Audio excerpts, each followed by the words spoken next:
உங்க வீட்டில தூங்கிக்கிட்டு இருக்கு 1,00,000 ரூபாய். நீங்க தூங்கும்போது, கனவு காணும் போது, சீரியல் பார்க்கும்போது, உங்க வீட்டுக்குள்ளேயே ஒரு பணம் சம்பாதிக்கிற மிஷின் வேலை செய்யிட்டு இருக்கலாம். ஆனா நீங்க அதை ஸ்விட்ச் ஆன் பண்ணலை. அவ்வளவுதான். இன்னைக்கு அந்த ஸ்விட்சை நாம கண்டுபிடிக்க போறோம்.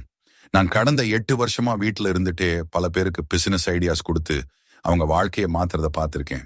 இன்னைக்கு உங்களுக்காக இந்த வீடியோவை ஸ்கிரிப்ட் எழுதி ரெக்கார்ட் பண்ணி எடிட் பண்ணிட்டு இருக்கேன். ஏன் தெரியுமா? உங்களுக்குள்ள இருக்கிற அந்த சாமர்த்தியத்தை வெளிக்கொண்டு வரணும்னு. இந்த வீடியோல நான் உங்களுக்கு சொல்ல போறது சிம்பிள். வீட்டில் இருக்கிற குடும்ப தலைவிகள், அம்மாக்கள், சகோதரிகள், மனைவிகள், மகள்கள் எல்லாரும் எப்படி சின்ன முதலீட்டில பெரிய வருமானம் ஈட்டலாம்னு. ஆனா கடைசியில நான் சொல்ல போற ஒரு விஷயம் உங்க மனசையே மாத்திடும். அதுக்கு முன்னாடி நீங்க இந்த முழு வீடியோவையும் கேட்கணும். ரெடியா? முதல் விஷயம், உங்க கிச்சனே ஒரு கோல்ட் மைன். சரி, கேள்வி கேட்கிறேன். இன்னைக்கு காலையில என்ன சாப்பிட்டீங்க? இட்லி, தோசை, சப்பாத்தி, பூரி. சரி, இந்த சாப்பாட்டை நீங்க ஹோட்டல்ல சாப்பிட்டா என்ன ஆகும்? குறைந்தது 30 ரூபாய் முதல் 100 ரூபாய் வரை செலவாகும் இல்லையா? அப்ப யோசிச்சு பாருங்க. உங்க கையில இருக்கு ஒரு மேஜிக், ஒரு திறமை, ஒரு கலை, சமைக்கிற கலை. இந்த திறமைக்கு வெளியே மார்க்கெட்ல எவ்வளவு வேல்யூ இருக்குன்னா தெரியுமா? எனக்கு தெரிஞ்ச ஒரு அக்கா இருக்காங்க. பேரு லட்சுமி. வேலூர்ல இருக்காங்க. இவங்க 2 வருஷம் முன்னாடி வரைக்கும் வெறும் ஹவுஸ் ஒய்ஃப் மட்டும்தான். கணவர் ஆட்டோ ஓட்டுறாரு. 2 பிள்ளைங்க படிக்கிறாங்க. மாசம் 10,000 ரூபாய் வருமானம். சங்கடமா போயிட்டு இருந்துச்சு. ஆனா லட்சுமி அக்காவுக்கு ஒண்ணு தெரியும். அவங்களோட ரொம்ப டெஸ்டா இருக்கும். கார வடை, பயத்தம் பருப்பு வடை, தேங்காய் வடை, உளுந்து வடை, எதை வச்சாலும் அவங்க வீட்டுக்கு வர்ற எல்லாரும் சாப்பிட்டுட்டே இருப்பாங்க. ஒரு நாள் அவங்க அக்கா சொல்றாங்க, ஏய், நீ ஏன் இந்த வடையை விற்க மாட்டேங்கிற? லட்சுமி அக்கா முதல்ல சிரிச்சாங்க. அப்புறம் யோசிச்சாங்க. பின்னாடி ஒரு பிளான் போட்டாங்க. முதல்ல அவங்க வீட்டுக்கு பக்கத்துல இருந்த 10 வீடுகளுக்கு சாம்பிள் வடை கொண்டு போய் கொடுத்தாங்க. ஃப்ரீயா. ஒரு கண்டிஷன், உங்களுக்கு இது பிடிச்சா நாளைக்கு ஆர்டர் கொடுங்க. ஒரு வடை 4 ரூபாய். இப்போ கணக்கு பாருங்க. 10 வீடுகள், ஒவ்வொரு வீட்லயும் 4 பேர் இருந்தா தினமும் ராத்திரி டிபனுக்கு 5 வடை வாங்கினாங்கன்னா வச்சுக்குவோம். 10 வீடுகள் குரோஸ் 50 வடை. ஒரு வடைக்கு 4 ரூபாய்னா 200 ரூபாய். ஆனா லட்சுமி அக்கா என்ன பண்ணாங்க? காலையில இட்லி மாவு, மதியம் சாம்பார், கூட்டு, ராத்திரி வடைன்னு வெரைட்டி கொடுத்தாங்க. இப்போ அவங்க மாசம் வருமானம் என்ன தெரியுமா? 25,000 ரூபாய். வெறும் 1.5 வருஷத்துல. நீங்க கேட்கலாம், ஆனா எனக்கு இவ்ளோ வேலை பண்ண முடியுமா? சரி, அப்போ வேற வழி பார்ப்போம். சமைப்பதுல உங்களுக்கு ஸ்பெஷல் இருந்தா வெறும் தின்பண்டங்கள் மட்டுமே இல்ல, மசாலா பொடி செய்யலாம். இட்லி பொடி, சாம்பார் பொடி, ரசம் பொடி, மிளகாய் பொடி. நீங்க நினைச்சு பாருங்க. மார்க்கெட்ல இந்த பொடிக்கு என்ன விலை? 200 கிராம் இட்லி பொடிக்கு 80 ரூபாய் முதல் 100 ரூபாய். ஆனா நீங்க வீட்டுல செஞ்சா மொத்த செலவு 50 ரூபாய்க்குள்ள. நீங்க 60 ரூபாய்க்கு விற்றாலும் கஸ்டமருக்கு செமியா இருக்கும். ஏன்னா ஃப்ரெஷ், ஆர்கானிக், கெமிக்கல் இல்லாதது. இந்த பிசினஸை ஆரம்பிக்க என்ன வேணும்? 1000 ரூபாய், மிக்சி, கொஞ்சம் பருப்பு, காய்ஞ்ச மிளகாய், பூண்டு. அவ்வளோதான். முதல் மாசம் 10 பேருக்கு விற்பனை செஞ்சாலும் போதும். அப்புறம் வார்ட் ஆஃப் மவுத் வேலை செய்யும். சரி, அடுத்ததா போலாம். 2வது விஷயம், நீங்க ஏற்கனவே செய்யறத மானிடைஸ் பண்ணுங்க. நீங்க தினமும் என்ன பண்றீங்க? கூந்தல் பின்னுறீங்க, பூ வைக்கிறீங்க, மருத்துவம் அறிவீங்க, மூலிகை தெரியும், துணி துவைக்க டிப்ஸ் தெரியும், தையல் தெரியும், மெஹந்தி போட தெரியும். இதெல்லாம் நீங்க செய்யற வேலை. ஆனா இதுக்கு யாரும் உங்களுக்கு சம்பளம் தரல. இப்ப கேக்குறேன், உங்க பக்கத்து வீட்டு பொண்ணுக்கு கல்யாணம். அவங்களுக்கு மெஹந்தி போட ஆள் இல்ல. அவங்க வந்து உங்க கிட்ட கேக்குறாங்க. நீங்க ஃப்ரீயா போடுவீங்க, சரிதானே? ஆனா நீங்க யோசிங்க. அதே மெஹந்தி போடுறதுக்கு வெளியில மார்க்கெட்ல என்ன ரேட்டு? 500 முதல் 2,000 ரூபாய் வரைக்கும். நீங்க ஃப்ரீயா போடுறீங்க. யாருக்கு லாபம்? யாருக்குமே இல்ல. நீங்க சோர்ந்து போறீங்க. வேற ஆளுக்கு மட்டும் நன்றி சொல்லிட்டு போறாங்க. நான் சொல்றது தப்பா கேக்குதா? இல்லையே. இது பிசினஸ். நீங்க உங்க டைம், உங்க திறமை, உங்க மெட்டீரியல் எல்லாத்தையும் யூஸ் பண்றீங்க. அதுக்கு சரியான மதிப்பு கேட்கணும். எனக்கு தெரிஞ்ச ஒரு பொண்ணு இருக்காங்க. பேர் கவிதா. மதுரையில இருக்காங்க. இவங்க கல்யாணம் ஆகி 2 வருஷம் ஆச்சு. வீட்டுல இருக்காங்க. கணவர் வேலைக்கு போறாரு. கவிதாவுக்கு மெஹந்தி போடுறது ரொம்ப நல்லா வரும். ஆனா எதுக்கு, யாருக்கு, எப்ப? ஒரு நாள் அவங்க ஃப்ரெண்டு கல்யாணத்துக்கு மெஹந்தி போட்டாங்க. எல்லாரும் பார்த்துட்டு கேட்டாங்க, நீ இதுக்கு வேலை பண்றியா? அப்போதான் கவிதாவுக்கு ஒரு ஐடியா வந்துச்சு. அடுத்த வாரமே அவங்க ஒரு சின்ன போஸ்டர் டிசைன் பண்ணி Facebook groups, WhatsApp status, local beauty பார்லர்ல போட்டாங்க. Bridal mehndi, special designs, book your slot now. முதல் மாசம் 3 புக்கிங் வந்துச்சு. மொத்தம் 4,500 ரூபாய். அடுத்த மாசம் 6, அப்புறம் 10. இப்போ கவிதா மாசம் 15,000 ரூபாய் சம்பாதிக்கிறாங்க. வெறும் மெஹந்தி போடுறதுல. ஆனா இதோட நிக்கலை. கவிதா இப்போ பிரைடல் மேக்கப், ஹேர் ஸ்டைலிங், சேலை டிராப்பிங்னு எக்ஸ்பாண்ட் பண்ணிட்டாங்க. இப்போ மாசம் 30,000. நீங்க கேட்கலாம், எனக்கு மெஹந்தி போட தெரியாதே. சரி, வேற என்ன தெரியும்? தையல் தெரியுமா? அதை மண்டைஸ் பண்ணுங்க. Blouse, nighty, kids dress, alteration work, சின்ன குழந்தைங்களுக்கு டைபர், உள்ளாடை, ஜாதி, ஃப்ராக் செஞ்சு விற்கலாம். ஒரு குழந்தையோட அம்மா எவ்வளோ காசு செலவு பண்றாங்கன்னு யோசிச்சு பாருங்க. மாசத்துக்கு குறைஞ்சபட்சம் 1000 ரூபாய் துணி மட்டுமே. நீங்க அதுல 10 வீடியோ கவர் பண்ணா மாசம் 10,000.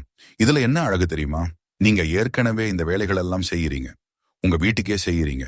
கொஞ்சம் எக்ஸ்ட்ரா பண்ணுனா, மார்க்கெட் பண்ணுனா இந்த வேலை பணமாகும். ஹேஷ்டேக் 3வது விஷயம், ஆன்லைன்ல கற்றுக் கொடுங்க. இப்போ நவீன உலகம், எல்லாம் ஆன்லைன். குழந்தைங்க படிக்கிறதும் ஆன்லைன், வேலை பார்ப்பதும் ஆன்லைன், ஷாப்பிங்கும் ஆன்லைன். அப்போ நீங்க ஏன் ஆன்லைன்ல வேலை செய்யக்கூடாது? நீங்க கேட்கலாம், எனக்கு என்ன தெரியும் கத்துக் கொடுக்க? அதான் பிரச்சனையே, உங்களுக்கு நீங்களே தெரியல உங்களுக்கு என்ன தெரியும்னு. சரி, கேக்குறேன், நீங்க தமிழ் பேசுவீங்க இல்லையா? அப்போ தமிழ் கற்றுக் கொடுக்கலாமா? ஆமா, யாருக்கு? வெளிநாட்டுல இருக்கிற தமிழ் பிள்ளைகளுக்கு. அவங்களோட பெற்றோர்கள் தங்கள் பிள்ளைகளுக்கு தாய்மொழி சொல்லிக் கொடுக்க ரொம்ப ஆசைப்படுவாங்க. ஆனா அவங்களுக்கு டைம் இருக்காது. அப்போ அவங்க ஆன்லைன் கிளாஸ் தேடுவாங்க. ஒரு ஹவர் கிளாஸுக்கு $3 முதல் $5 வரைக்கும் சார்ஜ் பண்ணலாம். இந்தியாவோட கணக்குல 200 ரூபாய் முதல் 300 ரூபாய். ஒரு நாளைக்கு 3 கிளாஸ் எடுத்தாலும் 600 ரூபாய். மாசத்துக்கு 18,000 ரூபாய். ஆனா எனக்கு டீச்சிங் எக்ஸ்பீரியன்ஸ் இல்லையே. பரவாயில்ல, ஃப்ரீயா 3 கிளாஸ் கொடுங்க. உங்க மெத்தட் சரியா இருந்தா அவங்களே நிரந்தரமா புக் பண்ணிடுவாங்க. இல்ல தமிழ் இல்லாட்டி சமையல் கத்து கொடுங்க. யாருக்கு? வேலைக்கு போற பெண்களுக்கு, பேச்சுலர் பொண்ணுகளுக்கு, கல்யாணமா போற பெண்களுக்கு, ஹாஸ்டலில படிக்கிற பையன்கள் பொண்ணுகளுக்கு. இப்போ ஆன்லைன் கிச்சன் கிளாஸ்னா டிமாண்ட் ஜாஸ்தி. ஒரு ஹவர் கிளாஸுக்கு 200 ரூபாய் முதல் 300 ரூபாய் வாங்கலாம். வீக்கெண்ட்ல மட்டும் 4 கிளாஸ் எடுத்தாலும் 1200 ரூபாய். மாசத்துக்கு 4800 ரூபாய் எக்ஸ்ட்ரா. இல்ல இதெல்லாம் வேணாம்னா நீங்க யோகா கத்துக் கொடுங்க, மெடிடேஷன் கத்துக் கொடுங்க, ப்ரீநேட்டல் எக்ஸர்சைஸ் கத்துக் கொடுங்க, பேபி கேர் டிப்ஸ் கொடுங்க. ஒரு அக்கா இருக்காங்க, பேர் ஜெயந்தி, கோவையில இருக்கிறாங்க. இவங்க கர்ப்பிணி பெண்களுக்கு ப்ரீநேட்டல் யோகா கத்துக் கொடுக்கறாங்க ஆன்லைன்ல. ஒரு மாச கோர்ஸ் 2000 ரூபாய். மாசத்துக்கு 15 பேர் ஜாயின் பண்ணா 30,000 ரூபாய். ஜெயந்தி அக்கா இப்போ வீட்டுல இருந்துட்டே மாசம் 40,000 சம்பாதிக்கிறாங்க. 4வது விஷயம், ஹேண்ட்மேட் ப்ராடக்ட்ஸ் விற்கிறது. இப்போ மார்க்கெட்ல ட்ரெண்ட் என்ன தெரியுமா? Handmade, organic, chemical free. ஏன் இந்த ட்ரெண்ட் வந்துச்சுன்னு தெரியுமா? ஏன்னா மக்களுக்கு புரிய ஆரம்பிச்சிருச்சு. ஃபேக்டரியில செஞ்சு வர்ற ப்ராடக்ட்ஸ்ல கெமிக்கல் அதிகம், ஹெல்த்துக்கு நல்லது இல்ல. அப்போ என்ன பண்றாங்க? ஹேண்ட்மேட் ப்ராடக்ட்ஸ் தேடுறாங்க. Soap, shampoo, hair oil, face pack, candles, decoration items, gifts. நீங்க யோசிங்க, இந்த ப்ராடக்ட்ஸ் எல்லாம் செய்ய கஷ்டமா? இல்லையே. யூடியூப்ல பாருங்க, எல்லா டியூட்டோரியல்ஸும் ஃப்ரீயா கிடைக்கும். ஒரு வாரம் பயிற்சி எடுத்துக்குங்க, அப்புறம் உங்களுக்கே செஞ்சு பாருங்க. அது ஒர்க் அவுட். ஆனா மார்க்கெட்டுக்கு எடுத்துட்டு போங்க. எனக்கு தெரிஞ்ச ஒரு அக்கா இருக்காங்க, பேர் மீனா, திருச்சியில இருக்கிறாங்க. இவங்க ஹேண்ட்மேட் சோப்பு செய்யறாங்க. லாவெண்டர், ரோஸ், சந்தனம், மஞ்சள், வேப்பிலை, தேன் எண்ணெய் எல்லாம் போட்டு செய்யறாங்க. ஒரு சோப்புக்கு மொத்த செலவு 20 ரூபாய். மீனா அக்கா அதை 60 ரூபாய்க்கு விற்கிறாங்க. ஏன்னா நல்ல குவாலிட்டி, நல்ல பேக்கேஜிங், நல்ல மனம். மாசத்துக்கு 500 சோப்பு விற்கிறாங்கன்னா வச்சுக்குவோம். ரெவென்யூ 30,000, செலவு 10,000, நெட் ப்ராபிட் 20,000. இப்போ மீனா அக்கா சோப்பு மட்டும் இல்ல, ஷாம்பு பார், கண்டிஷனர் பார், பாத் சால்ட், பாடி ஸ்க்ரப் எல்லாம் செய்யறாங்க. மாசம் வருமானம் 50,000 ரூபாய் கிராஸ் பண்ணிடுச்சு. நீங்க கேட்கலாம், நான் எப்படி விற்கிறது? ஈஸி. முதல்ல உங்க ஃபேமிலி, ஃப்ரெண்ட்ஸ், நெய்பர்ஸ்க்கு கொடுங்க. அவங்க யூஸ் பண்ணிட்டு நல்லா இருக்குன்னு சொன்னா அவங்க வாயாலேயே விளம்பரம் பரவிடும். அப்புறம் WhatsApp business, Facebook page, Instagram set பண்ணுங்க. பிக்சர் நல்லா இருக்கணும், டெஸ்கிரிப்ஷன் கிளியரா இருக்கணும், விலை ரீசனபிளா இருக்கணும். இல்ல சோப்பு செய்ய இஷ்டம் இல்லைன்னா கேண்டில்ஸ் செய்யுங்க. Decoration candles, aroma candles, birthday candles. ஒரு கேண்டில் செய்ய செலவு 30 ரூபாய், 100 ரூபாய்க்கு விற்கலாம். இப்போ திருமணம், பர்த்டே, அனிவர்சரினா எல்லா இடத்துலயும் கேண்டில் யூஸ் பண்றாங்க. அல்லது home decoration items, macrame wall hanging, dream catcher, பூமாலை, தோரணம், ரங்கோலி ஸ்டென்சில் எல்லாமே செய்யலாம். யூடியூப் பார்த்து கத்துக்கலாம். மார்க்கெட் ரொம்ப பெருசு. இப்போ ஒரு விஷயம் கவனிச்சிங்களா? நான் இதுவரைக்கும் 4 ஐடியாஸ் சொல்லிட்டேன்.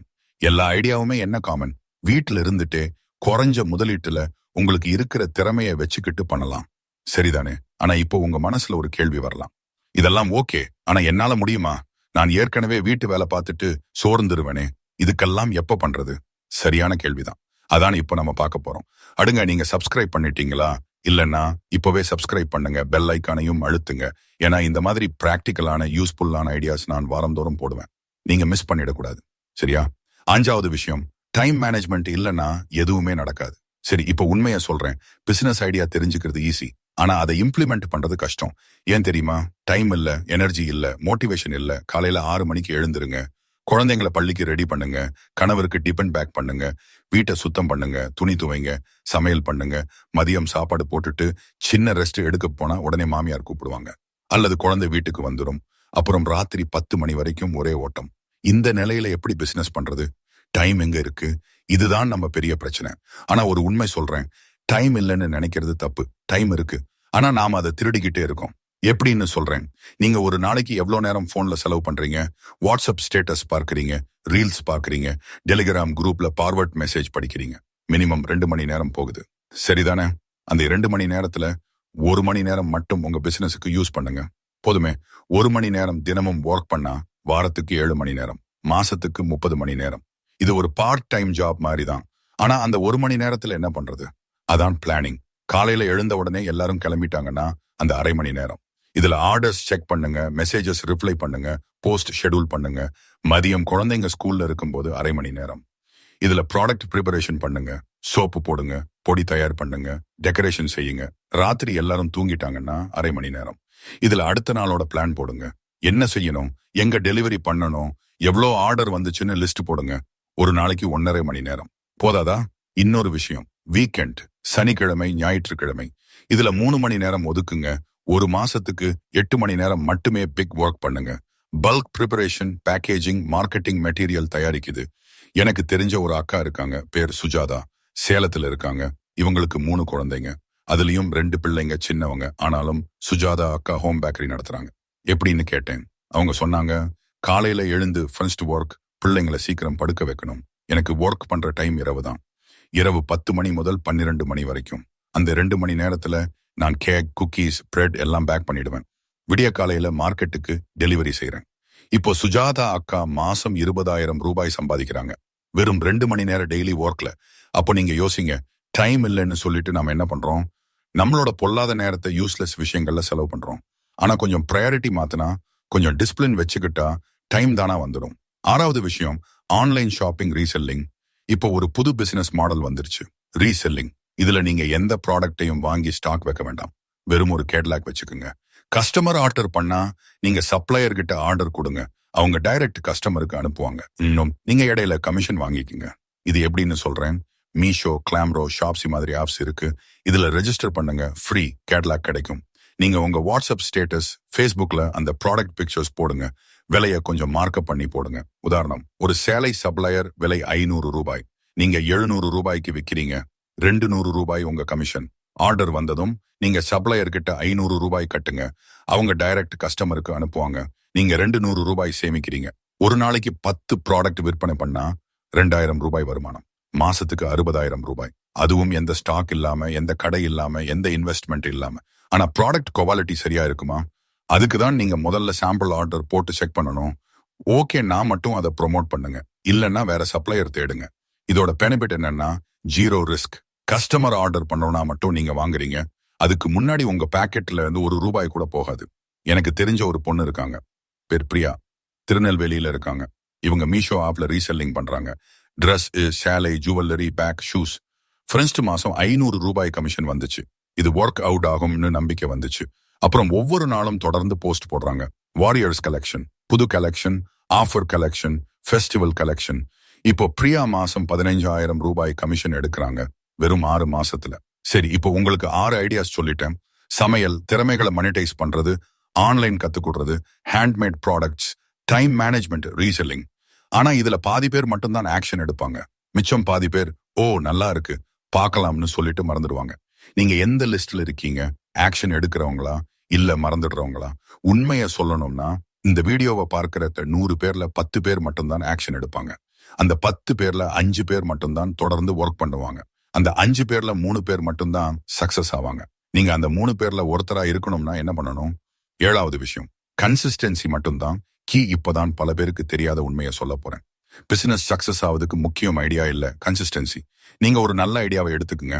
முதல் வாரம் செம ஜோஷா ஒர்க் பண்றீங்க. 2வது வாரம் கொஞ்சம் ஸ்லோ, 3வது வாரம் இன்னும் ஸ்லோ, 4வது வாரம் ஸ்டாப். இப்படின்னா எதுவும் சக்சஸ் ஆகாது. ஆனா நீங்க சின்னதா ஆரம்பிங்க. தினமும் கொஞ்சம் கொஞ்சமா பண்ணுங்க. ரிசல்ட் வரலைனாலும் விடாம தொடருங்க. 3 மாசம் முழுசா கொடுத்து பாருங்க. நீங்களே வித்தியாசத்தை பார்ப்பீங்க. எனக்கு தெரிஞ்ச ஒரு அக்கா இருக்காங்க, பேர் ராதா, மதுரையில இருக்காங்க. இவங்க முதல்ல சின்ன சின்ன டிபன் ஐட்டம்ஸ் செஞ்சு விற்க ஆரம்பிச்சாங்க. முதல் மாசம் வெறும் 500 ரூபாய் வருமானம்.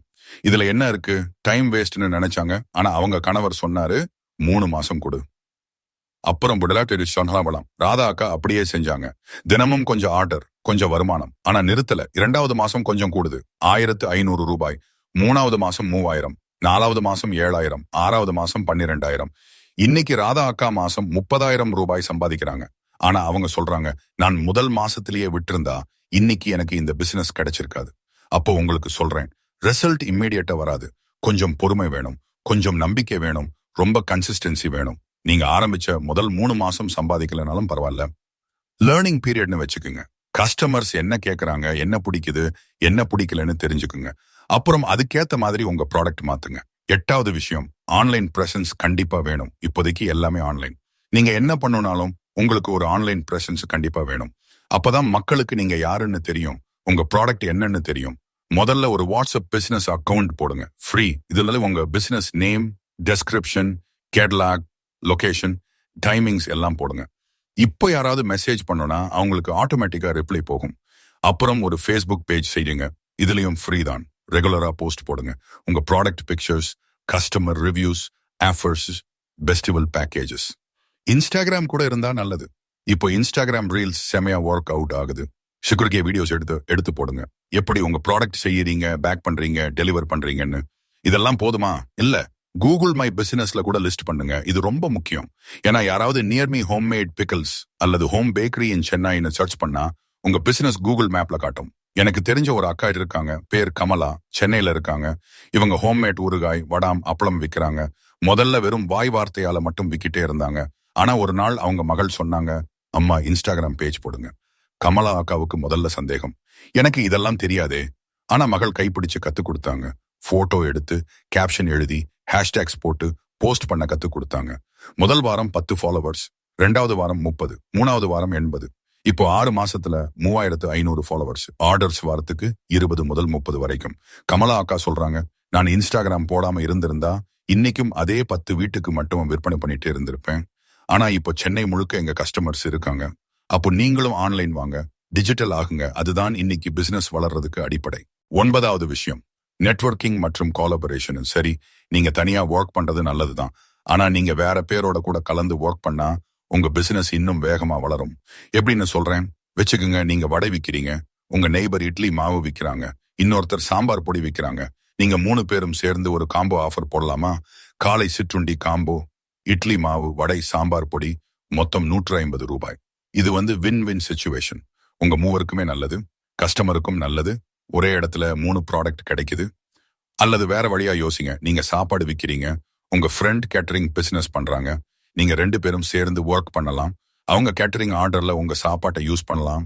நீங்க உங்க கஸ்டமர்ஸ்க்கு அவங்களோட கேட்டரிங் சர்வீஸ் ரெகமெண்ட் பண்ணலாம். இன்னொரு உதாரணம், நீங்க ஹேண்ட்மேட் சோப்பு செய்யறீங்க, உங்க ஃப்ரெண்ட் ஆர்கானிக் ஆயில் விக்கிறாங்க, இன்னொருத்தர் ஹெர்பல் பவுடர் விக்கிறாங்க. நீங்க 3 பேரும் சேர்ந்து நேச்சுரல் பியூட்டி கிட்னு ஒரு காம்போ செய்யலாம். எனக்கு தெரிஞ்ச 4 அக்காக்கள் இருக்காங்க. ஒருத்தர் சமையல் பண்றாங்க, இன்னொருத்தர் டெக்கரேஷன் பண்றாங்க, 3வது பர்சன் மெஹந்தி போடுறாங்க, 4வது பர்சன் போட்டோகிராஃபி பண்றாங்க. இந்த 4 பேரும் சேர்ந்து ஹோம் பார்ட்டி பேக்கேஜ்னு ஒன்னு செஞ்சாங்க. ஒரு பர்த்டே பார்ட்டி வச்சுக்குங்க. கமலா அக்கா சாப்பாடு சப்ளை பண்றாங்க, ராதா அக்கா டெக்கரேஷன் பண்றாங்க, பிரியா மெஹந்தி போடுறாங்க, லட்சுமி அக்கா போட்டோ எடுக்கிறாங்க. 4 பேருமே சேர்ந்து 15,000 ரூபாய் பேக்கேஜ் கொடுக்கறாங்க. கஸ்டமருக்கு நல்லா இருக்கு, ஏன்னா எல்லா சர்வீஸும் ஒரே இடத்துல கிடைச்சிருச்சு. இப்போ இந்த 4 பேரும் மாசத்துக்கு 5 பார்ட்டிஸ் செய்யறாங்க. ஒவ்வொருத்தருக்கும் குறைஞ்சபட்சம் 15,000 ரூபாய் கூடுதலா வருமானம். அப்போ நெட்வொர்க் பண்ணுங்க. உங்க மாதிரியே பிசினஸ் பண்ற பேரை தேடுங்க. சேர்ந்து ஒர்க் பண்ண வழி பாருங்க. நீங்க தனியா போனா கொஞ்ச தூரம் தான் போக முடியும். ஆனா கூட்டா போனா ரொம்ப தூரம் போக முடியும். 10வது விஷயம், கஸ்டமர் சர்வீஸ் தான். எல்லாம் சரி, இப்போ உங்க பிசினஸ் ஆரம்பிச்சாச்சு, ஆர்டர்ஸ் வர ஆரம்பிச்சாச்சு, செம் எக்ஸைட்மெண்ட். ஆனா இப்பதான் அசல் வேலை ஆரம்பிக்குது. ஏன்னா ஒரு கஸ்டமர் உங்ககிட்ட ஒரு தடவை ஆர்டர் போடுறது ஈஸி. ஆனா அதே கஸ்டமர் மறுபடியும் ஆர்டர் போடுறது தான் சக்சஸ். அதுக்கு என்ன வேணும்? Excellent customer service. கஸ்டமர் சர்வீஸ்னா என்ன? சிம்பிள். ஆர்டர் வந்ததும் உடனே ரெஸ்பாண்ட் பண்ணுங்க. தேங்க்யூ, உங்க ஆர்டர் கன்ஃபார்ம் ஆகிடுச்சு, எப்போ டெலிவரி வேணும், சரியான நேரத்துக்கு டெலிவரி பண்ணுங்க. இன்னைக்கு டெலிவரின்னு சொன்னா இன்னைக்கே கொடுங்க, நாளைக்கு தள்ளாதீங்க. குவாலிட்டி நல்லா இருக்கணும், கஸ்டமர் ஒரு தடவை உங்க ப்ராடக்ட் வாங்குனாங்க, நல்லா இருந்துச்சுன்னா மறுபடியும் வருவாங்க. கெட்டதா இருந்துச்சுன்னா அவங்க மட்டும் வரமாட்டாங்கன்னு இல்ல, வேற 10 பேருக்கும் நெகட்டிவ் ரிவ்யூ சொல்லுவாங்க. பேக்கேஜிங் நல்லா இருக்கணும். ப்ராடக்ட் எப்படி இருந்தாலும் அது நல்லா பேக் பண்ணி இருந்தா கஸ்டமருக்கு ஒரு நல்ல ஃபீலிங் வரும். ஓ, இவங்க கேர் எடுத்துட்டாங்கன்னு. டெலிவரி பண்ணி ஒரு நாள் கழிச்சு ஃபாலோ அப் சென்னுங்க. எப்படி இருந்துச்சு? திருப்தியா இருக்கீங்களா? இந்த சின்ன மெசேஜ் கஸ்டமர் மைண்ட்ல பெரிய இம்பாக்ட் கிரியேட் பண்ணும். ஃபெஸ்டிவல் சீசன்ல கஸ்டமர்ஸுக்கு விஷஸ் மெசேஜ் அனுப்புங்க. Happy Deepavali, special offer, 20% discount. Customer ஏதாவது கம்ப்ளைண்ட் சொன்னா உடனே சாரி சொல்லுங்க. ரொம்ப சாரி, இந்த பிரச்சனை எனக்கும் புரியுது, இப்பவே சரி பண்றேன்னு சொல்லி ஆக்ஷன் எடுங்க. கஸ்டமர் சந்தோஷப்படுவாங்க. எனக்கு தெரிஞ்ச ஒரு அக்கா இருக்கிறாங்க, பேர் வசந்தா, திருச்சியில இருக்கிறாங்க. இவங்க ஹேண்ட்மேட் சாக்லேட்ஸ் செய்யறாங்க. ஒரு தடவை ஒரு கஸ்டமர் ஆர்டர் போட்டாங்க, ஆனா டெலிவரி நேரத்துக்கு போக முடியல. வசந்தா அக்கா உடனே ஃபோன் பண்ணி, சாரி, என்னோட மகள் அட்மிட் ஆகிட்டாங்க ஹாஸ்பிட்டல்ல, டெலிவரி நாளைக்கு பண்றேன், நீங்க ஒரு எக்ஸ்ட்ரா பாக்ஸ் ஃப்ரீயா வாங்கிக்கங்கன்னு சொன்னாங்க. அந்த கஸ்டமர் அண்டர்ஸ்டாண்ட் பண்ணிக்கிட்டாங்க. அதுக்கப்புறம் எப்ப பார்த்தாலும் அந்த கஸ்டமர் வசந்தா அக்கா கிட்ட மட்டும்தான் சாக்லேட் வாங்குறாங்க. ஏன்னா வசந்தா அக்கா நேர்மையா இருந்தாங்க, கேர் எடுத்தாங்க. அப்போ கஸ்டமர் சர்வீஸ் ரொம்ப முக்கியம். அது இல்லாட்டி எவ்வளோ நல்ல ப்ராடக்ட் இருந்தாலும் பிசினஸ் நிக்காது. 11வது விஷயம், காசு செலவு பண்றதுல கவனம். சரி, இப்போ பிசினஸ்ல காசு வர ஆரம்பிச்சாச்சு. மாசத்துக்கு 10,000 15,000 வர்றதா வச்சுக்குவோம். இப்போ என்ன பண்ணுவீங்க? பல பேருக்கு இந்த இடத்துல தப்பு நடக்கும். காசு வந்ததும் செலவு பண்ண ஆரம்பிச்சிருவாங்க. புது சேலை, புது ஜுவல்லரி, பிள்ளைங்களுக்கு டாய்ஸ், ஹோட்டல்ல சாப்பாடு, இதெல்லாம் ஒரு மாதிரி நார்மல் தான். ஆனா புத்திசாலித்தனம் இல்ல. காசு வந்ததும் முதல்ல என்ன செய்யணும்? அதுல ஒரு பகுதியை மறுபடியும் பிசினஸுக்கு போடணும், ரீஇன்வெஸ்ட். அப்பதான் பிசினஸ் வளரும். உதாரணம், நீங்க மாசத்துக்கு 10,000 ரூபாய் ப்ராஃபிட் எடுக்கிறீங்கன்னா வச்சுக்கோங்க. இதுல 5,000 ரூபாய் வீட்டு செலவுக்கு எடுத்துக்குங்க. மீதி 5,000 ரூபாயை மறுபடியும் பிசினஸுக்கு போடுங்க. நல்ல பேக்கேஜிங் மெட்டீரியல் வாங்குங்க, நல்ல குவாலிட்டிரா மெட்டீரியல் வாங்குங்க, ஃபேஸ்புக் ஆட்ஸ் போடுங்க. இப்போ அடுத்த மாசம் உங்க வருமானம் 15,000 ஆகும். அதுல 7,500 வீட்டுக்கு, மீதி 7,500 பிசினஸுக்கு, அப்புறம் 20,000 30,000ன்னு வளரும். இன்னொரு முக்கியமான விஷயம், எமர்ஜென்சி ஃபண்ட் வச்சுக்கோங்க. எதுக்காவது திடீர்னு காசு வேணும்னா, மெஷின் கெட்டு போச்சுன்னா, மெட்டீரியல் விலை ஏறிடுச்சுன்னா, அப்போ வேற யாரையும் கேட்காம உங்க எமர்ஜென்சி ஃபண்ட் இருந்தா சமாளிக்கலாம். எனக்கு தெரிஞ்ச ஒரு அக்கா இருக்காங்க, பேர் சசிகலா, கோவையில இருக்காங்க. இவங்க டெய்லரிங் பண்றாங்க. ஒரு தடவை திடீர்னு அவங்க மெஷின் கெட்டு போச்சு. ரிப்பேர் பண்ண 3,000 ரூபாய். சசிகலா அக்கா கிட்ட காசு இல்ல. லோன் வாங்கணுமா அல்லது வேலையை நிறுத்தணுமா? அப்போ அவங்க ஒரு டெசிஷன் எடுத்தாங்க. இனிமே ஒவ்வொரு மாசமும் 1,000 ரூபாய் எமர்ஜென்சி ஃபண்ட்ல சேமிப்பேன்னு. இப்போ ஒரு வருஷத்துல 12,000 ரூபாய் சேர்ந்துருச்சு. எந்த எமர்ஜென்சி வந்தாலும் அவங்களால சமாளிக்க முடியுது. அப்போ காசை சரியா மேனேஜ் பண்ணுங்க. ஒரு பகுதி வீட்டுக்கு, ஒரு பகுதி பிசினஸுக்கு, ஒரு பகுதி சேமிப்புக்கு. 12வது விஷயம், வேற்றுமையை ஏத்துக்குங்க. இப்போ நான் சொல்ல போற இந்த விஷயம் ரொம்ப முக்கியம், குறிப்பா குடும்ப தலைவிகளுக்கு. நீங்க பிசினஸ் ஆரம்பிக்க போறீங்கன்னா சொல்லும்போது உங்க ஃபேமிலியில இருந்து சப்போர்ட் கிடைக்குமா? கிடைக்காதா? பல நேரம் கிடைக்காது. நீ வீட்டு வேலை பார்த்தா போதும், இதெல்லாம் உனக்கு வேணாம், எவ்வளோ காசு வரும், எதுக்கு இந்த வீணா ட்ரை பண்ற, நம்ம ஃபேமிலியில யாரும் பிசினஸ் பண்ணல, நீ ஏன் பண்ற, இதெல்லாம் கேட்பாங்க. ஆனா நீங்க கேட்கணும், எனக்கு ஏன் செய்யக்கூடாது? உங்களுக்கு ஒரு திறமை இருக்கு, அதை வச்சு காசு சம்பாதிக்க முடியுதுன்னு தெரியுது, அப்போ ஏன் முயற்சி பண்ணக்கூடாது? ஆனா இந்த இடத்துல நீங்க ஸ்மார்ட்டா இருக்கணும். ஃபேமிலியோட ஆப்போசிஷனை ஃபைட் பண்ணி ஜெயிக்க முடியாது. அதனால மெதுவா புத்திசாலித்தனமா போங்க. முதல்ல சின்னதா ஆரம்பிங்க. வீட்டு வேலைகளையும் சரியா பாருங்க, பிசினஸும் பண்ணுங்க. வீட்டு வேலை கஷ்டப்பட்டாலும் கூட இன்னைக்கு காலையில வடை செஞ்சு விட்டுட்டு எல்லா வேலையும் பார்த்துட்டு இருங்க. 1 மாசம் 2 மாசம் கழிச்சு கொஞ்சம் காசு வர ஆரம்பிக்கும். அப்போ அந்த காசை ஃபேமிலிக்காக செலவு பண்ணுங்க. பிள்ளைங்களுக்கு ஏதாவது வாங்கி கொடுங்க, கணவருக்கு ஏதாவது நல்லது பண்ணுங்க. அப்போ அவங்களுக்கு புரியும், ஓ, இவங்க பிசினஸ்ல சம்பாதிச்ச காசை நமக்காக யூஸ் பண்றாங்க. அப்புறம் மெல்ல மெல்ல அவங்களே சப்போர்ட் பண்ண ஆரம்பிப்பாங்க.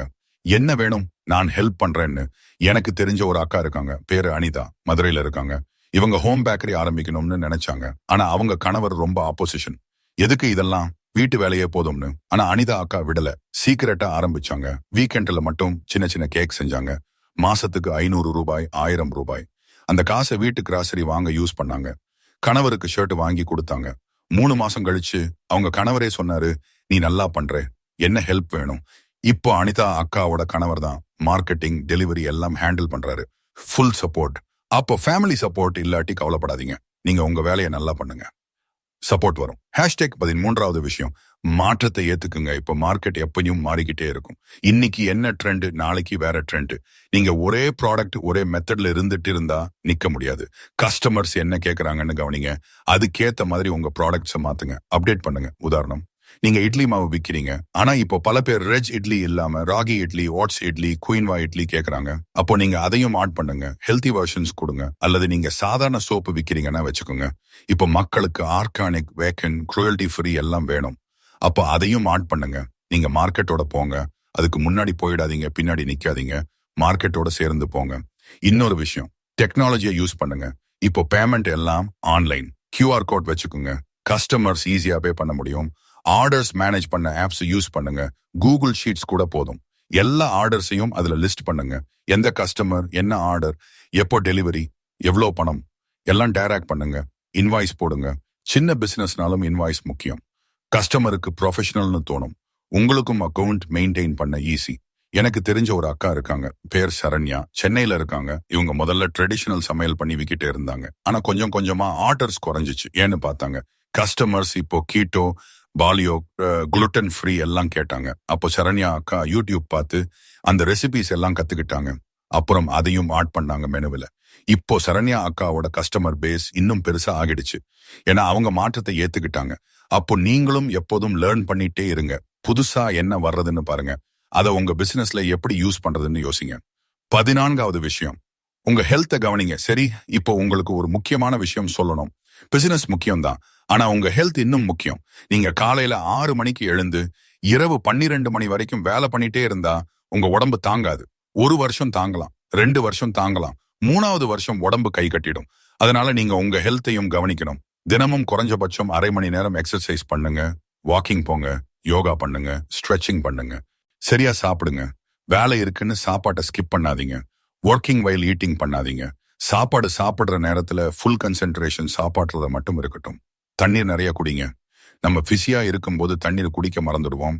ஆனா அது உடம்புக்கு நல்லது இல்ல. நல்லா தூங்குங்க. குறைஞ்சபட்சம் 6 மணி நேரம் தூக்கம் கண்டிப்பா வேணும். தூக்கம் இல்லாட்டி உடம்பு ரிலாக்ஸ் ஆகாது, மைண்ட் ஃப்ரெஷ் ஆகாது. மென்டல் ஹெல்த்தும் முக்கியம். சில நாள் ஸ்ட்ரெஸ் இருக்கும், ஆர்டர்ஸ் வரலன்னு டென்ஷன் இருக்கும், கஸ்டமர் கம்ப்ளைண்ட் போட்டாங்கன்னு கவலை இருக்கும். இதெல்லாம் நார்மல். ஆனா அதை மனசுல வச்சுக்கிட்டு உடம்ப கெடுத்துக்காதீங்க. யாராவது நம்பிக்கையான ஆள்கிட்ட பேசுங்க. கணவர், ஃப்ரெண்ட், சகோதரி, ஷேர் பண்ணுங்க உங்க ப்ராப்ளம்ஸ. மனசு லைட் ஆகும். சில நேரம் பிரேக் எடுங்க. ஒரு நாள் லீவ் எடுத்து ஃபேமிலியோட எங்கேயாவது போயிட்டு வாங்க. சினிமா பாருங்க, ஃப்ரெண்ட்ஸ் கூட டைம் ஸ்பெண்ட் பண்ணுங்க, ரிலாக்ஸ் ஆகுங்க. எனக்கு தெரிஞ்ச ஒரு அக்கா இருக்காங்க, பேர் மஞ்சுளா, திருப்பூர்ல இருக்காங்க. இவங்க கார்மெண்ட்ஸ் பிசினஸ் பண்றாங்க. ரொம்ப ஹார்ட் ஒர்க் பண்ணாங்க. தினமும் 15 மணி நேரம் வேலை, சாப்பாடு ஸ்கிப், தூக்கம் குறைவு, எக்ஸசைஸ் இல்ல. 1 வருஷத்துல பிசினஸ் நல்லா வளர்ந்துச்சு. ஆனா மஞ்சுளா அக்கா உடம்பு வீக் ஆயிடுச்சு. டயபெட்டிஸ், பிபி எல்லாம் உங்களுக்கு வந்துருச்சு. டாக்டர் வார்னிங் கொடுத்தாரு, நீங்க இப்படியே போனா ரொம்ப ப்ராப்ளம் வரும்னு. அப்பதான் மஞ்சுளா அக்கா புரிஞ்சுக்கிட்டாங்க. எவ்வளோ காசு சம்பாதிச்சாலும் உடம்பு இல்லாட்டி என்ன பண்றது? அதுக்கப்புறம் அவங்க ஒர்க் ஹவர்ஸ் குறைச்சாங்க. தினமும் வாக்கிங் போக ஆரம்பிச்சாங்க. சரியா சாப்பிட ஆரம்பிச்சாங்க. இப்போ உடம்பு நல்லா இருக்கு, பிசினஸும் நல்லா நடக்குது. அப்போ நீங்களும் உங்க ஹெல்த்தை கவனிங்க. பிசினஸ் முக்கியம், ஆனா உங்க உடம்பு இன்னும் முக்கியம். 15வது விஷயம், மைண்ட் செட் தான். எல்லாமே சரி. இப்போ இந்த வீடியோவோட கிளைமேக்ஸ். நான் இதுவரைக்கும் 14 விஷயங்கள் சொன்னேன். ஆனா இந்த 15வது விஷயம் தான் மிக முக்கியம். இது இல்லாட்டி மத்த 14 விஷயங்களும் ஒர்க் அவுட் ஆகாது. அது என்னன்னா மைண்ட் செட். உங்க மைண்ட் செட் எப்படி இருக்குன்னு பொறுத்து தான் உங்க சக்சஸ் இருக்கு. பல பேருக்கு ஒரு மைண்ட் செட் இருக்கும். நான் ஒரு சாதாரண வீட்டு பெண், எனக்கு என்ன பிசினஸ் பண்ண தெரியும்? பெரிய பெரிய படிச்சவங்க பண்றது தானே பிசினஸ். இது தப்பு மைண்ட் செட். உண்மை என்னன்னா, பிசினஸ் பண்றதுக்கு பெரிய டிகிரி வேணாம், எம்பிஏ வேணாம். வேணுமா ஒரு ஐடியா, கொஞ்சம் கான்ஃபிடன்ஸ், நிறைய ஹார்ட் ஒர்க். இன்னொரு மைண்ட் செட், நான் ட்ரை பண்ணலாம், ஆனா ஃபெயில் ஆயிட்டா என்ன பண்றது? எல்லாரும் கேலி பண்ணுவாங்களே. இதுவும் தப்பு மைண்ட் செட். ஃபெயில் ஆகிறது தப்பு இல்ல, ட்ரை பண்ணாம இருக்கிறது தப்பு. நீங்க ட்ரை பண்ணி ஃபெயில் ஆனாலும் அதுல நீங்க ஏதாவது கத்துக்குவீங்க. அடுத்த தடவை இன்னும் நல்லா பண்ணலாம். உலகத்துல எல்லா பெரிய பிசினஸ்காரர்களும் ஃபெயில் பண்ணியிருக்கிறாங்க. ஆனா அவங்க விடலை, மறுபடியும் ட்ரை பண்ணாங்க. அதான் இன்னைக்கு சக்சஸ்ஃபுல்லா இருக்காங்க. இன்னொரு மைண்ட் செட், எனக்கு ஏற்கனவே வயசாயிடுச்சு, 40 கிராஸ் பண்ணிட்டேன், இப்போ புதுசா என்ன பண்றது? இதுவும் தப்பு மைண்ட் செட். வயசு என்பது வெறும் ஒரு நம்பர். உங்க மனசு யங்கா இருந்தா எதையும் செஞ்சு முடிக்கலாம். இன்னைக்கு 50 வயசுல பிசினஸ் ஆரம்பிக்கிற பெண்கள் நிறைய பேர் இருக்காங்க. சரியான மைண்ட் செட் என்னன்னா, என்னால முடியும், நான் ட்ரை பண்றேன், ஃபெயில் ஆனாலும் பரவாயில்ல, லேர்னிங் எக்ஸ்பீரியன்ஸ், மறுபடியும் ட்ரை பண்றேன். ஒரு நாள் சக்சஸ் ஆவேன். இந்த மைண்ட் செட் இருந்தா உலகத்திலேயே எந்த தடையும் உங்களை நிறுத்த முடியாது. எனக்கு தெரிஞ்ச ஒரு அக்கா இருக்காங்க, பெயர் பத்மா, நாகர்கோவில்ல இருக்காங்க. இவங்களுக்கு வயசு 55. கணவர் ரிட்டையர் ஆயிட்டாரு. பிள்ளைங்க எல்லாரும் வெளிநாட்டுல வேலை பார்க்கறாங்க. பத்மா அக்கா வீட்டுல தனியா. முதல்ல அவங்களுக்கு போர் அடிச்சுச்சு. இனிமே என்ன பண்றது? ஆனா ஒரு நாள் அவங்க டெசிஷன் எடுத்தாங்க. நான் ஏதாவது பண்ணணும், என் வாழ்க்கைக்கு ஒரு பர்பஸ் வேணும். பத்மாலக்கா ஹேண்ட்மேட் ஜூவல்லரி சொல்லி ஆரம்பிச்சாங்க. யூடியூப் பார்த்து கத்துக்கிட்டாங்க. முதல்ல சிரமப்பட்டாங்க, ஆனா விடல, தொடர்ந்து செஞ்சாங்க. இப்போ 2 வருஷத்துல பத்மாலக்காவுக்கு இன்ஸ்டாகிராம்ல 10,000 ஃபாலோவர்ஸ், மாசத்துக்கு 20,000 ரூபாய் வருமானம். அதுக்கும் மேல அவங்களுக்கு ஒரு பர்பஸ் கிடைச்சிருச்சு. ஹாப்பியா இருக்காங்க. பத்மா அக்கா சொல்றாங்க, நான் வயசு காரணமா ட்ரை பண்ணாம இருந்திருந்தா இந்த சந்தோஷம் கிடைச்சிருக்காது. அப்போ உங்களுக்கும் சொல்றேன், மைண்ட் செட் மாத்துங்க. என்னால முடியாதுங்கிறத என்னால முடியும்னு மாத்துங்க. அதுவே உங்க வாழ்க்கையை மாத்திடும். சரி, இப்போ ரீகேப் பண்ணலாம். நான் இன்னைக்கு உங்களுக்கு 15 விஷயங்கள் சொன்னேன். கிச்சன் ஸ்கில்ஸ் மானிட்டைஸ் பண்றது, இருக்கிற திறமைகளை காசாக்குறது, online teaching, handmade products, time management, reselling, consistency, online presence, networking, customer service, காசு மேனேஜ்மெண்ட், மாற்றத்தை ஏற்றுக்கிறது, ஹெல்த் கேர், மைண்ட் செட். இதெல்லாம் தெரிஞ்சுக்கிட்டீங்கன்னா போதுமா? இல்ல, இப்போ ஆக்ஷன் எடுக்கணும். இன்னைக்கே ஆரம்பிங்க, இப்பவே ஆரம்பிங்க. எதையாவது ஒண்ணு செலக்ட் பண்ணுங்க, அதுல ஃபோகஸ் பண்ணுங்க. 3 மாசம் கொடுங்க, ரிசல்ட் தெரியும். நீங்க தனியா இல்ல. இந்த வீடியோவை பார்க்கிற ஆயிரக்கணக்கான பெண்கள் இருக்காங்க. அவங்களும் உங்க மாதிரி தான் யோசிக்கிறாங்க. என்னால முடியுமா? முடியும், கண்டிப்பா முடியும். உங்களுக்குள்ள இருக்கிற அந்த சக்தியை நீங்க இன்னும் கண்டுபிடிக்கல, இன்னைக்கு கண்டுபிடிங்க. நீங்க சக்சஸ் ஆனதும் உங்க ஸ்டோரியை என்கிட்ட ஷேர் பண்ணுங்க. கமெண்ட்ஸ்ல போடுங்க, நான் படிக்கிறேன், ரிப்ளை பண்றேன், உங்களை செலிப்ரேட் பண்றேன். இதோட கூட இந்த வீடியோ உங்களுக்கு உபயோகமா இருந்துச்சுன்னா லைக் பண்ணுங்க, ஷேர் பண்ணுங்க, உங்க ஃப்ரெண்ட்ஸ், ஃபேமிலி, நெய்பர்ஸுக்கு அனுப்புங்க. அவங்களுக்கும் இந்த இன்ஃபர்மேஷன் யூஸ்ஃபுல்லா இருக்கும். இன்னொரு விஷயம், நான் உங்களுக்கு ஒரு புக் ரெக்கமெண்ட் பண்ண விரும்புறேன். Rich Dad Poor Dad by Robert Kiyosaki. இந்த புக் உங்க ஃபைனான்சியல் மைண்ட் செட்டையே மாத்திடும். எப்படி பணத்தை ஒர்க் பண்ண வைக்கிறதுன்னு, எப்படி பாசிவ் இன்கம் கிரியேட் பண்றதுன்னு சொல்லி கொடுக்கும். இந்த புக்கோட லிங்க் டெஸ்கிரிப்ஷன்ல போட்டிருக்கேன், படிங்க. உங்க லைஃப் சேஞ்ச் ஆகும். இன்னொரு book, the Lean Startup by Eric Ries. இது உங்களுக்கு எப்படி சின்ன முதலீட்டுல பிசினஸ் ஆரம்பிக்கிறது, எப்படி டெஸ்ட் பண்றது, எப்படி ஸ்கேல் பண்றதுன்னு எல்லாம் சொல்லி கொடுக்கும். இந்த புக்கும் ரொம்ப யூஸ்ஃபுல். லிங்க் டெஸ்கிரிப்ஷன்ல இருக்கு. சரி ஃப்ரெண்ட்ஸ், இன்னைக்கு இந்த வீடியோவை முழுசா பார்த்ததுக்கு ரொம்ப நன்றி. நீங்க உங்க அருமையான நேரத்தை என்கிட்ட செலவு பண்ணீங்க. அதுக்கு நான் நன்றி உள்ளவன். இந்த வீடியோ உங்களுக்கு உதவியா இருக்கும்னு நம்புறேன். நீங்க உங்க பிசினஸ் ஜேர்னியை ஆரம்பிக்க போறீங்கன்னு எதிர்பார்க்கிறேன். உங்க சக்சஸ் ஸ்டோரி எனக்கு கண்டிப்பா சொல்லுங்க. அடுத்த வீடியோவில் சந்திக்கிறோம். அது வரைக்கும் டேக் கேர். இருங்க நலமா, வாழுங்க வளமா.